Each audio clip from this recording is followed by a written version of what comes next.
بسم اللہ الرحمن الرحیم الحمد للہ رب العالمین والصلاة والسلام علی رسولہ الکریم وعلی آلہ واصحابہ اجمعین وعلی کل من تبعہم بإحسان الی یوم الدین. اما بعد، محترم بزرگوں، دوستوں اور بھائیوں، السلام علیکم ورحمۃ اللہ وبرکاتہ. اللہ تبارک و تعالیٰ نے ہمیں ایک ایسا دین عطا فرمایا جو ہماری زندگی کے ہر شعبے میں ہمیں ایسی ہدایات عطا فرماتا ہے جو ہماری دنیا کو بھی بہتر بنائے اور ہماری آخرت کو بھی بہتر بنائے. دین کے 5 شعبے بزرگوں نے بتائے ہیں. ایک عبادات، ایک عقائد، ایک معاملات، ایک معاشرت اور ایک اخلاق. دین ان 5 شعبوں میں اللہ اور اللہ کے رسول صلی اللہ علیہ وسلم کی اتباع کا نام ہے. عقائد اور عبادات کے بارے میں تو بار بار باتیں ہوتی رہتی ہیں. اللہ تعالی ہمیں ہمارے عقیدے بھی صحیح فرمائے، ہماری عبادتوں کو بھی اپنے رضا کے مطابق ادا کرنے کی توفیق عطا فرمائے. لیکن یہ 3 شعبے ایسے ہیں: معاملات یعنی لین دین کے معاملات، خرید و فروخت کے معاملات، دوسروں کے ساتھ کسی بھی قسم کا معاہدہ کرنے کے معاملات، اور دوسرے معاشرت یعنی رہن سہن کے آداب اور اخلاق. یہ 3 شعبے ایسے ہیں جن کے بارے میں ہماری غفلت بہت عام ہے. لے دے کر اللہ تعالیٰ توفیق عطا فرما دیتے ہیں تو نماز میں حاضر ہو جاتے ہیں، جمعہ پڑھ لیتے ہیں، 5 وقت کی نماز جماعت سے ہونی چاہیے لیکن کوئی جماعت سے پڑھ لیتا ہے، کوئی اپنے گھر میں پڑھ لیتا ہے. کچھ نہ کچھ اس کی اہمیت دل میں ہے. لیکن معاملات اگر خراب ہیں، یعنی اپنی تجارت میں، اپنی ملازمت میں، اپنے روزی کمانے کے طریقوں میں کیا چیز حلال ہے، کیا حرام ہے، اس کی فکر یہ ہمارے معاشرے میں بہت کم رہ گئی ہے. اچھے پڑھے لکھے نمازی، مسجدوں میں پابندی کے ساتھ آنے والے، وہ بھی بہت سے ایسے کاموں میں مشغول رہتے ہیں جو شرعاً حرام ہیں، ناجائز. ایک چھوٹی سی مثال میں یہ دیتا ہوں کہ روزانہ ہم دیکھتے ہیں ہمارے سامنے جنازے آتے ہیں اور ہم نماز جنازہ پڑھتے ہیں، ان کو دفن بھی کر دیتے ہیں. لیکن ان کے مرنے کے بعد ان کی میراث کی تقسیم کا جو معاملہ ہے وہ بڑا ہی سنگین ہے. اور شریعت کا حکم یہ ہے کہ جب کسی کی وفات ہو تو سب سے پہلے اس کی میراث تقسیم کرنی چاہیے اس کے وارثوں میں، جس کی شریعت نے بہت مفصل احکام دیے، کس کو کتنا حصہ ملنا چاہیے اور کس کو نہیں ملنا چاہیے. لیکن اگر معاشرے پر نظر ڈال کر دیکھو تو اکثر و بیشتر لوگ اس فریضے سے بالکل غافل ہے. نمازیں پڑھیں گے، روزے رکھیں گے، تقریریں بھی سنیں گے، وعظ بھی سنیں گے، لیکن ہمارے آباء و اجداد کی جو وراثت ہے اس کو تقسیم ہوئی یا نہیں ہوئی، اس کی طرف دھیان ہی نہیں. اول تو دھیان ہی نہیں.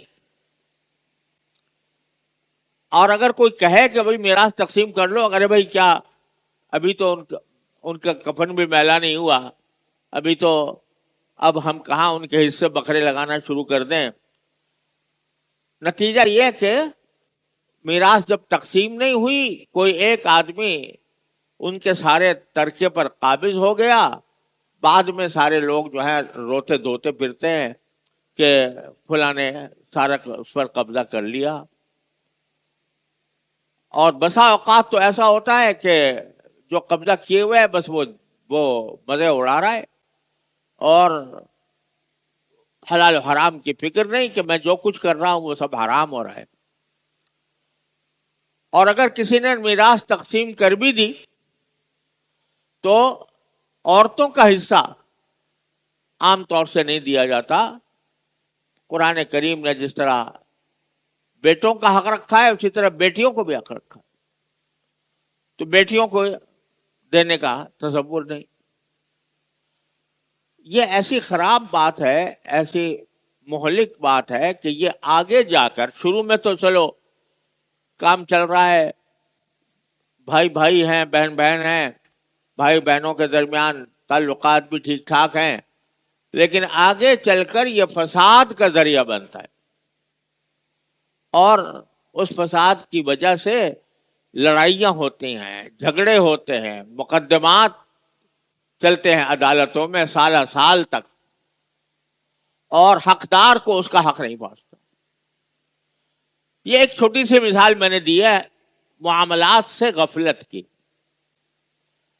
دوسرا یہ کہ چونکہ فکر نہیں ہے کہ حلال کیا ہے حرام کیا ہے، پیسہ آ رہا ہے وہ آئے جس طرح بھی آئے، اس فکر میں ساری دنیا غلطاں پیچاں ہے. پیسے آ رہے ہیں، پیسے آنا یہ تو بہت زندگی کا مقصد ہے، لہذا حلال طریقے سے آئیں حرام طریقے سے آئیں اس کی کوئی پرواہ نہیں. اکثر اوقات لوگوں کو چونکہ پرواہ ہی نہیں، لہذا پیسے اگر مل رہے ہیں تو یہ کسی سے پوچھنے کی بھی ضرورت نہیں ہے، کسی مفتی سے، کسی عالم سے، کہ یہ پیسے میرے لیے حلال ہیں یا حرام ہیں. مجھے یاد ہے کہ ایک مرتبہ میرے ایک عزیز تھے، انہوں نے یہ انعامی بانڈ خرید رکھے تھے. انعامی بانڈ جو پرائز بانڈ کہلاتے ہیں، تو اس میں ہوتا یہ ہے کہ کوئی آدمی وہ خریدتا ہے، پھر کسی وقت قرآن اندازی کے ذریعے اس پر انعام ملتا ہے. پیسے ہوتے ہیں، وہ مثلا کسی نے بانڈ لے لیا 100 روپے کا یا 500 روپے کا، اور جب قرآن اندازی میں نام نکلا تو ہزاروں روپے اس کے ذمہ اس کے نکل آئے. اب یہ سب حرام کام ہے، یہ سود بھی ہے اور اس میں قمار کی روح بھی ہے، ناجائز. لیکن چونکہ آ رہے ہیں پیسے، لہذا چلو بس جو آ رہا ہے بس ہمارا ہے، ہمیں کیا ضرورت ہے کسی سے پوچھنے کی، کسی سے مشورہ کرنے کی. تو ایک مرتبہ ایک ہمارے عزیز تھے، ان کے پرائز بانڈ نکل آئے، پرائز بانڈ کے انعام نکل آیا، بھاری انعام تھا. انہوں نے مجھ سے پوچھا، اللہ کے بندہ ان کو توفیق ہوئی، انہوں نے پوچھا، تو میں نے کہا جی یہ تو حرام ہے، جائز نہیں ہے، اور اگر ملے اور واپس کرنے کا کوئی راستہ نہیں ہو تو پھر اس کو صدقہ کر دینا چاہیے. انہوں نے کہہ دیا کہ ٹھیک ہے میں صدقہ کر دوں گا. ان کے ایک بھائی تھے، انہیں پتا چلا، کیا آ کے کہتے ہیں کہ تو کیا بیوقوفی کر رہی ہے، یہ اتنا بڑا انعام، اتنی بڑی رقم، اور تو کسے کتنا کام چلا سکتی ہے، اور یہ تو اور کو نہ دے مجھے دے دے. یعنی وہ گندگی، وہ نجاست جس سے وہ پھینکنا چاہتی، وہ کہتے ہیں کہ وہ میں خوشی سے لینے کو تیار ہوں. تو حلال و حرام کی فکر مٹ گئی. یہاں دفتروں کے اندر رشوت کا بازار گرم ہے، اور اب اس کو کوئی عیب بھی نہیں سمجھا جاتا. پہلے ایسا ہوتا تھا کہ کوئی ڈھک چھپ کر پیسے مانگ لیتا تھا رشوت کے. اب تو علل اعلان کام ہو ہی نہیں سکتا جب تک کہ تم رشوت نہ دو گے. اور رسول کریم سرور دو عالم صلی اللہ علیہ وسلم نے فرمایا تھا الراشی والمرتشی کلاہما فی النار. رشوت دینے والا بھی اور رشوت لینا والا بھی دونوں جہنم میں ہو. یہ حدیث اتنی صاف اور واضح اور بغیر کسی اجمال کے ہے کہ اس میں کسی تعویل کی بھی گنجائش نہیں. دینے والا بھی اور لینے والا بھی دونوں کو فرمایا جہنمی ہے. لیکن چونکہ معاملات سے دین کا کوئی تعلق نہیں رہا، بس دین نام اس کا ہو گیا کہ نماز پڑھ لو، روزہ رکھ لو رمضان میں، عمرے کر لو، حج کر لو، بس آگے میں حلال کما رہا ہوں یا حرام کما رہا ہوں اس کی کوئی فکر ہی نہیں. ارے بھائی، جس طرح نماز فرض ہے اور نماز کو چھوڑنا حرام ہے، اسی طرح رشوت لینا حرام ہے، بلکہ زیادہ حرام ہے. اس لیے زیادہ حرام ہے کہ نماز اگر فرض کرو کسی وقت چھوڑ دی، قضا ہو گئی، اس کی توبہ کرنا چاہو تو اللہ تعالیٰ کی بارگاہ میں حاضر ہو کے کہہ دو یا اللہ مجھ سے بہت غفلت ہو گئی، مجھ سے بہت کوتاہی ہو گئی، میں آپ سے معافی مانگتا ہوں، توبہ کرتا ہوں. توبہ سے معاف ہو جائے گی. لیکن رشوت کا گناہ ایسا ہے کہ یہ توبہ سے بھی معاف نہیں ہوگا. اللہ تعالیٰ سے توبہ کرو یا اللہ میں نے رشوت لی تھی فلاں وقت، تو اے اللہ مجھے معاف کر دے. اللہ تعالیٰ کہیں گے کہ میں معاف نہیں کروں گا جب تک کہ وہ بندہ جس سے تم نے رشوت لی جب تک وہ معاف نہیں کرے گا میں تمہیں معاف نہیں کر سکتا. اب جو لوگ دفتر میں بیٹھے ہیں اور ہر آنے والے سے رشوت لے رہے ہیں، تو وہ کہاں کس بندے کے پاس جا کر معافی مانگیں گے؟ معافی کا کوئی راستہ نہیں. یہاں تک کہ اللہ بچائے کوئی زنا کر لے، شراب پی لے، تو اس کی بھی معافی ہے. اللہ تبارک و تعالیٰ کے حضور نادم ہو کر براہ راست استغفار کر لے، توبہ کر لے، یا اللہ میں نادم ہوں، میں شرمندہ ہوں، مجھ سے بہت سخت غلطی ہو گئی، اللہ مجھے معاف کر دے. اللہ معاف کر دے. لیکن رشوتیں کھا کھا کر ایک کی، دوسرے کی، تیسرے کی، وہاں تو بازار ہی کھلا ہوا ہے پورا. اس میں ایک آدمی کی خصوصیت نہیں ہے کسی ایک سے لی ہے، کبھی ایک آ رہا ہے اس سے لی، دوسرا آ رہا ہے اس سے لی، تیسرا. کس سے معافی مانگو گے بھائی؟ جب اللہ تعالیٰ کے حضور حاضر ہو گئے تو یہ سارا رشوت کا مال جو ہے یہ آگ کے انگارے ہوں گے. الذین یاکلون اموال الیتامی فانہم یاکلون فی بطونہم نارا. جو یتیموں کا مال کھاتے ہیں، یتیموں کا مال کھانے میں ساری حرام آمدنی شامل ہے. تو وہ ایسا ہے جیسے اپنے پیٹ میں آگ کے انگارے بھر رہے ہیں. سَيَصْلَوْنَ سَعِيرًا، اور دہتی ہوئی آگ میں وہ داخل ہوں گے جا کر. العیاذ باللہ. اچھے خاصے لوگ، داڑھی بھی رکھی ہوئی ہے سنت کے مطابق، اور دیکھنے میں حلیہ بھی ایک دیندار آدمی کا بنایا ہوا ہے، مسجد میں جانے کے پابند ہے، جماعت کے جانے کے بعد، لیکن جب دفتر میں بیٹھتے ہیں تو ڈاکو بن کر بیٹھتے ہیں لوگوں کی کھال کھینچنے کے لیے کہ ان سے میں جتنا کما سکتا ہوں وہ کما لوں رشوت کے ذریعے. اور بعض ملازمتیں تو ایسی ہیں جہاں رشوت لازم اور ملزوم بن گئی ہے. یہ ممکن نہیں ہے کہ وہاں آدمی ملازمت کر رہا ہو اور رشوت نہ لیتا دیتا ہو، الیاذ باللہ. تو بھائی کیسے پھر پھلو پھولو گے؟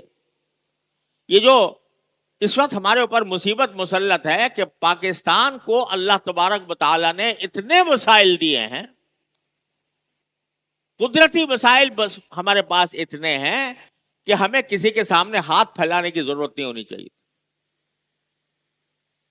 ہمارے پاس سونا ہے، ہمارے پاس تانبا ہے، ہمارے پاس کوئلہ ہے، ہمارے پاس نمک ہے، ہمارے پاس پتہ نہیں کتنی کیمیاوی چیزوں کی کانیں ہیں، ہمارے پاس دریا ہیں، ہمارے پاس سمندر ہے، ہمارے پاس سارے قدرتی وسائل موجود ہیں. لیکن پھر بھی ہم ہزاروں ارب کے مقروض ہیں. کیوں؟ اس لیے کہ ہماری آمدنی جو ہے وہ زیادہ تر رشوت میں، کرپشن میں خرچ ہو جاتی ہے. بجٹ بنتا ہے ہر سال اور اس بجٹ کے اندر اب آمدنی کے ذرائع بھی موجود ہوتے ہیں اور خرچ کے ذرائع بھی بتائے جاتے ہیں کہ اتنے آمدنی ہوگی اتنا خرچ کیا جائے گا. لیکن کسی منصوبے پر جو پیسے رکھے جاتے ہیں وہ پیسے اس منصوبے پر خرچ نہیں ہوتے، وہ اس میں خرد برد ہوتی ہے. اور خرد برد کس طرح ہوتی ہے؟ رشوت کے ذریعے. جو متعلقہ حکام ہیں وہ اپنے فرائض ادا کرنے کے بجائے وہ ایسے ایسے لوگوں سے معاملے کر لیتے ہیں کہ جو خراب کام کریں اور کچھ ہی دنوں کے بعد اس کا نتیجہ خراب ہو جائے. سڑکیں بنتی ہیں اور اچھی نظر آتی ہیں، ذرا بارش ہو گئی تو اس کا ستیہ ناش ہو جاتا ہے.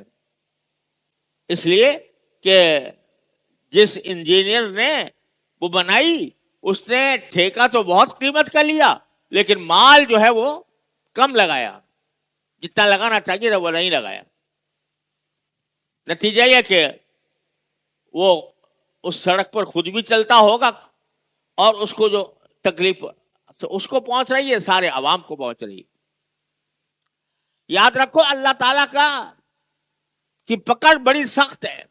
بعض اوقات اللہ تعالیٰ ڈھیل دیتے ہیں لیکن قرآن کریم کہتا ہے امنی لہم ان قیدی متین، میں کبھی کبھی ڈھیل دیا کرتا ہوں لیکن میری پکڑ جو ہے بڑی مضبوط ہے. یہاں آپ لوگوں کو شاید یاد نہ ہو، ہمارے بچپن کے قریب لڑکپن کے زمانے میں یہ جو لانڈی کا پل ہے جو ملی ندی کے اوپر بنا ہوا ہے، تو یہ شروع میں بنا تھا. تو ایک مرتبہ وہ دیکھا کہ وہ اس طرح اس پر ٹریفک چل رہا تھا اور وہ کسی جگہ سے ٹوٹ گیا اور ایک گاڑی اس کے اندر جا کے نیچے گر گئی، ہلاک ہو گئی. جب بعد میں تحقیقات ہوئی تو معلوم ہوا کہ یہ جس کی گاڑی گری تھی یہ وہ انجینئر تھا جس نے یہ پل بنوایا تھا. جس نے یہ پل بنایا تھا اس کی انجینئرنگ میں وہ شامل تھا.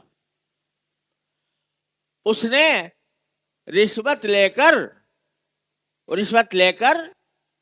جو جس معیار کا پل بننا چاہیے تھا ویسا نہیں بنایا، بلکہ رشوت لے کر کم معیار کا بنایا، کمزور بنایا. اللہ تعالیٰ نے اس کی سزا یہ دی کہ تیری رشوت تجھے مل گئی، اب دیکھ تیرا انجام یہ ہوگا. دوسروں کے لیے گڑھا کھودنے والا خود اس گڑھے میں جا گرتا ہے بعض اوقات. لیکن یہ ساری چیزوں سے اندھی بنی ہوئی ہے قوم، اندھی بنی ہوئی ہے، اور اس کی وجہ سے پورا ملک سزا پا رہا ہے، سزا اٹھا رہا ہے، کہ پورے ملک کو اس کی سزا مل رہی ہے، پورے معاشرے کو مل رہی ہے۔ اللہ کے بندو، کسی دن مرنا بھی ہے، اللہ کے پاس جانا بھی ہے، اور پتہ نہیں کب چلا جائے، کب بلاوا آ جائے، کوئی گارنٹی کسی کے پاس نہیں ہے کب تک زندہ رہے گا۔ لیکن خدا کے لیے یہ اپنی جانوں پر رحم کرو، یا اپنے لیے آگ کے انگارے بھر رہے ہو رشوت ستانی کے ذریعے؟ اس کے ذریعے پوری مخلوق وہ ظلم و ستم کا شکار ہے، نا انصافی کا شکار ہے، پریشان حال ہے۔ آج دیکھو، ہم تو الحمدللہ یہاں دارالعلوم میں اللہ تعالیٰ نے ہمیں عافیت اطمینان کے ساتھ رکھا ہوا ہے، لیکن آبادیوں میں جا کر دیکھو کیا حال ہے۔ پانی نہیں مل رہا، بجلی نہیں مل رہی، سڑکیں خراب ہیں، کچروں کے ڈھیر پڑے ہوئے ہیں، کوئی اٹھانے والا نہیں ہے، حالانکہ اربوں خربوں روپے خزانے سے لوگوں کی فلاح و بہبود کے لیے نامزد ہوتے ہیں، لیکن وہ کہاں چلے جاتے ہیں؟ وہ اسی رشوت ستانی کے لیے۔ اب اگر کوئی یہ کہے کہ بھائی، کسی کہیں بھائی تم رشوت چھوڑ دو، تو وہ کہتا ہے جی کیا کریں، سارا معاشرہ ہی اسی طرح چل رہا ہے، میں اکیلا چھوڑ دوں گا تو کیا ہوگا؟ لیکن خوب سمجھ لو کہ تم اگر اکیلے بھی چھوڑ دو گے، بظاہر تم اکیلے چھوڑ رہے ہوگے اللہ کے ڈر سے، اللہ کے خوف سے، لیکن اس اچھے کام کا جو نتیجہ ہے اللہ تعالیٰ یہ نکالیں گے کہ چراغ سے چراغ جلتا ہے۔ تم خود بھی چھوڑو، دوسروں کو بھی پیار سے، محبت سے نصیحت کرو، اور اس طرح چراغ سے چراغ جل سکتا ہے۔ یہ سمجھنا کہ بھئی اب معاشرے کی اصلاح کی کوئی صورت نہیں رہی، اب تو یہ رشوت ستانی ہی چلتی رہے گی اور اسی میں ہم زندہ رہیں گے، اسی میں مر جائیں گے، یہ سوچنا بڑی مایوسی والی بات ہے، جس کو اسلام میں کفر قرار دیا گیا۔ مایوسی کفر ہے، لہذا مایوس ہونے کے بجائے چراغ جلاتے رہو، حق بات کہتے رہو، حق بات کی نصیحت کرتے رہو، خود بھی عمل کرو اور دوسروں پہ بھی عمل کرانے کی کوشش کرو۔ ایسا نہیں ہے کہ یہ بیماری ناقابل علاج ہے۔ اگر کسی سڑے ہوئے معاشرے میں جہاں فسق و فجور کا اور خدا بیزاری کا ماحول گرم ہو، وہاں بھی اللہ کا کوئی ایک بندہ جو اللہ سے ڈرنے والا ہو وہ کھڑا ہو جاتا ہے تو معاشرے کے سارا رخ بدل دیتا ہے۔ تو مایوس نہیں ہونا چاہیے، لیکن اس پیغام کو خود اپنے کے علاوہ سارے اپنے معاشرے تک پہنچانے کی ضرورت ہے کہ خدا کے بندو، دین صرف عقائد اور عبادات کا نام نہیں ہے، دین معاملات کا نام بھی ہے، معاشرت کا بھی ہے، اخلاق کا بھی ہے۔ جب تک تم وہ باتیں پوری نہیں کرو گے جو معاملات اور معاشرت اور اخلاق سے متعلق ہیں، اس وقت تک تم مسلمان کہلانے کے مستحق نہیں۔ قرآن اور رسول کریم صلی اللہ علیہ وسلم، مسلمان وہ ہے جس کے ہاتھ اور زبان سے دوسرے لوگ محفوظ رہیں، وہ مسلمان ہے۔ یہ نہیں کہا کہ جو نماز پڑھتا ہو، جو روزے رکھتا ہو، بلکہ جو دوسروں کو اپنے زبان اور ہاتھ سے تکلیف نہ پہنچائے۔ یہ سارے تکلیف پہنچا رہے ہیں، پوری قوم کو پہنچا رہے ہیں۔ لہذا خدا کے لیے اپنی موت اور آخرت کو پیش نظر رکھ کر یہ فیصلے کرو کہ آگے ہم رشوت کا کاروبار کریں یا نہ کریں۔ اللہ تعالیٰ اپنے فضل و کرم سے ہم سب کو اس کی توفیق عطا فرمائے۔ وآخر دعوانا الحمدللہ رب